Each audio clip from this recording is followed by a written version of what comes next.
the like button, and if you are new to the channel, please subscribe and turn on the notifications by hitting the bell icon.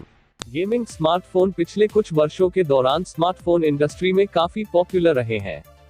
अब higher refresh rate के साथ एक उचित display 2020 के flagship में होना अनिवार्य हो गया है। शक्तिशाली हार्डवेयर की बढ़ती मांग के पीछे गेमिंग फोन भी है। गेम्स के अलावा हम 12 गीगाबाइट रैम के लिए उपयोग और किसी काम में नहीं देख रहे हैं।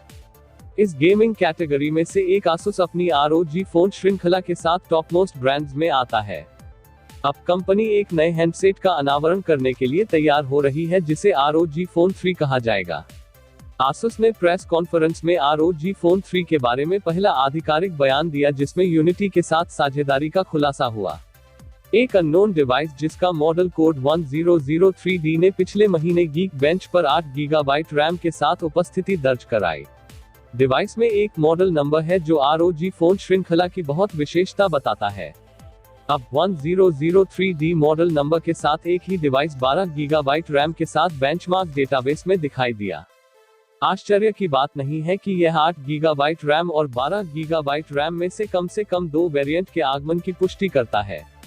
हम संभवतः 128, 256 गीगाबाइट और 512 गीगाबाइट स्टोरेज वाले 3 स्टोरेज वेरिएंट में देख रहे हैं। रैम के लिए LPDDR5X और स्टोरेज के लिए UFS 3.1 होने की उम्मीद करते हैं। 8 गीगाबाइट संस्करण की तरह 12 गीगाबाइट मॉडल भी Android 10 out of the box चलाता है।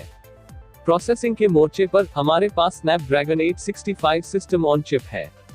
हालांकि हम पुराने ROG फोन 2 के साथ कुछ समानता की उम्मीद कर रहे हैं।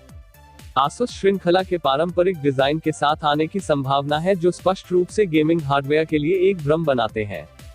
इसके अलावा कॉर्नर्स में फिजिकल ट्रिगर और एक हाई रिफ्रेश रेट होना चाहिए। हमें 144 हर्ट्ज रिफ्रेश रेट की उम्मीद है। अंतिम लेकिन कम से कम, Asus को हैंडसेट के लिए मॉड्यूलर एक्सेसरीज की अपनी रणनीति को जारी रखना चाहिए। खबरों के मुताबिक ताइवानी फर्म जुलाई में Zenfone 7 के साथ ROG फोन 3 का खुलासा करेगी। यह इस बात से समझ में आता है कि ROG फोन 2 पिछले साल जुलाई में आया था।